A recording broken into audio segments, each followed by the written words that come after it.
Hello, it's the Divine Code reading for September 11th, pages 191 and 192. We're in the chapter Forbidden Statues, Images, and Pillars.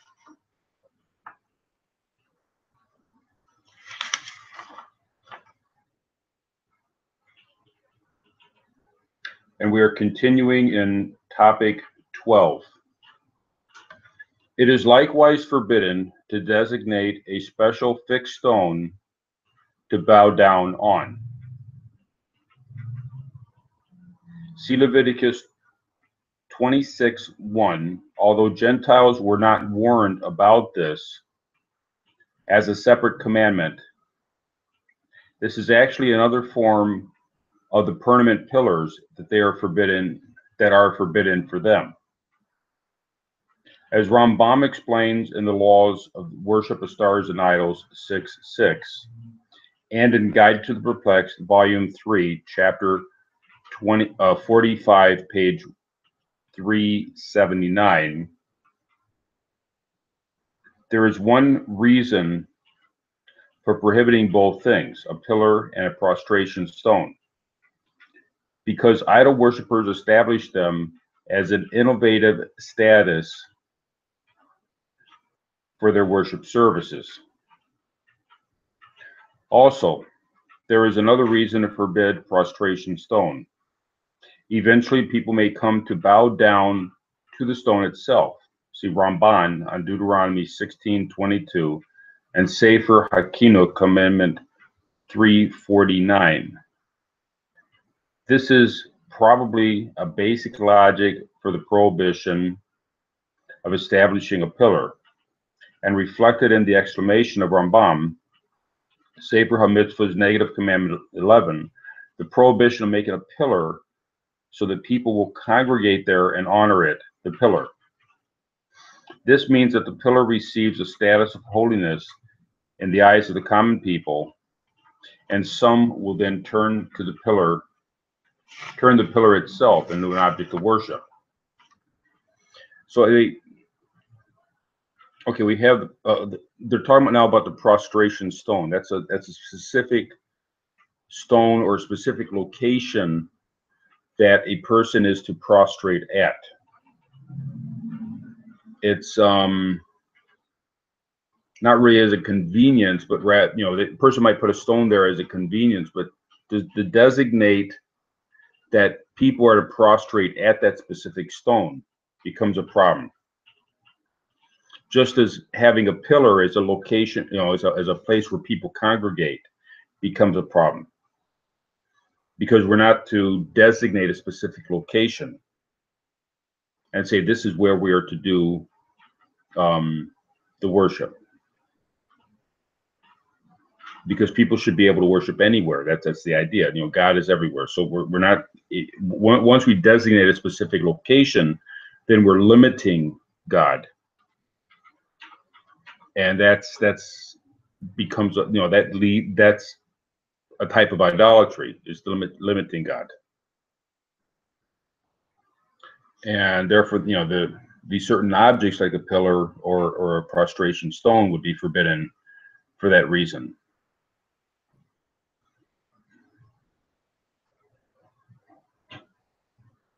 And once we limit the location where we're allowed to congregate or we're allowed to prostrate, then that leads to it kind of gets the starting of idolatry, which then leads to giving greater and greater veneration and eventually worship to that location, or towards that object that's being designated for the location. Therefore, although a Gentile may bow down and prostrate to God in any decent place, as explained in earlier part of the book, and on any type of floor, including a stone floor, it is forbidden to designate a specific stone, floor tile, or another fixed object to be bowed down upon. The essential concept of a forbidden pillar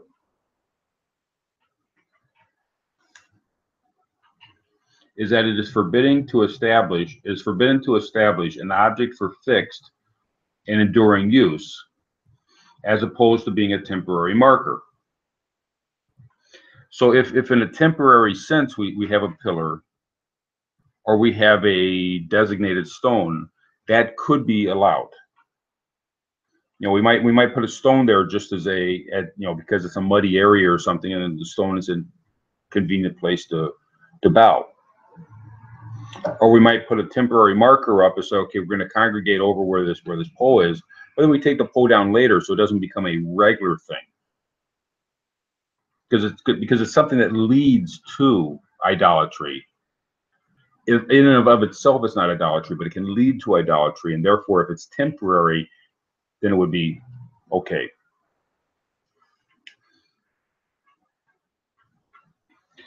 This applies whether it is a natural object, that is a boulder, tree stump, or log, or something that is chiseled out, such as wood or stone, molded from clay, cast from molten metal, shaped as from beaten gold, formed as from concrete or plastic, or assembled from multiple pieces of any size, that is bricks, rocks, wood, or pieces, or even if the arrangement of multiple pillars on one site, such as was done in ancient times at the site of Stonehenge. This is a type of pillar that was set up by Jacob.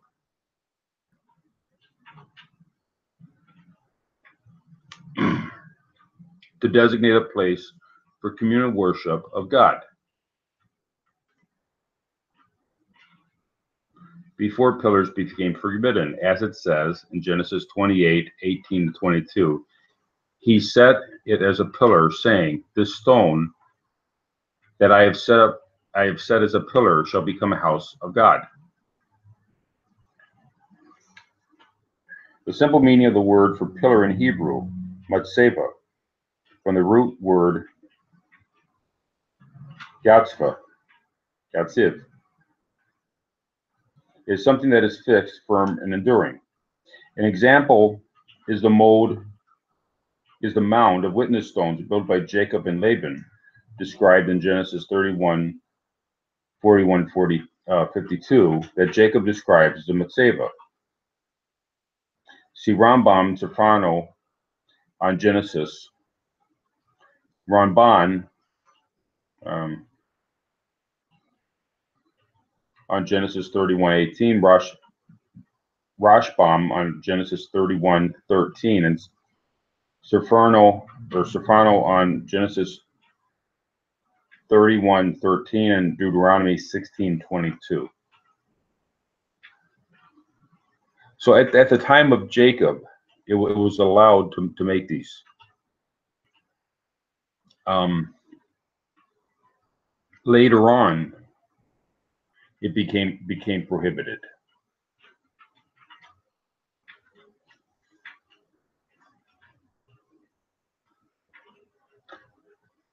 A reason for this prohibition is that a group of people may eventually come to view and honor the object itself as the stone, or the pillar, or the place that they designate as a holy object or place by an innovated religious statute.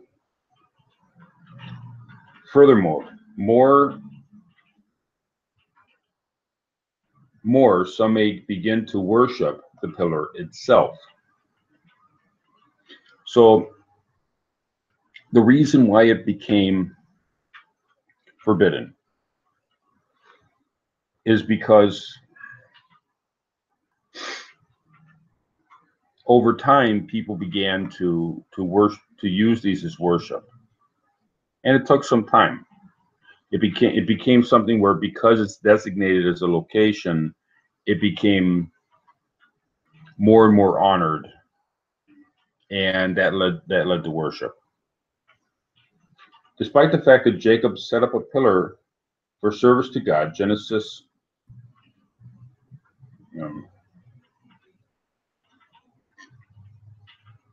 in Genesis chapter 28. Nevertheless, when the Torah was given at Mount Sinai, the setting up of pillars for the purpose of any type of worship was forbidden by God, because it had become hated by him. As it said, Deuteronomy 16:22, you shall not erect yourself a pillar which the Lord your God hates. Now, it should also be pointed out that Jacob erected the pillar at the place, the very specific place that is known as the place that God would designate. So in a sense, Jacob was in the one location on earth that it was okay to designate as a sacred location.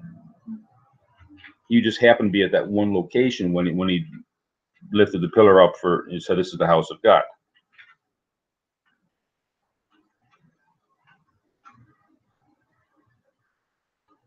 The sages explained that although this practice was beloved by God, when it was done for his sake by Jacob, it later became hateful for him when the Canaanite tribes made this into a customary practice for the worship of idols.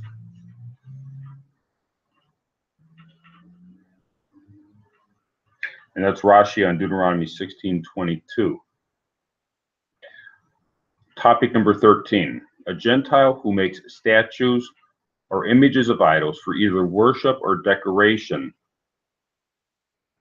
or who sets up a pillar to designate a place of worship, is not liable for punishment by a physical court. Nevertheless, a Noahide court should prevent people from engaging in these practices.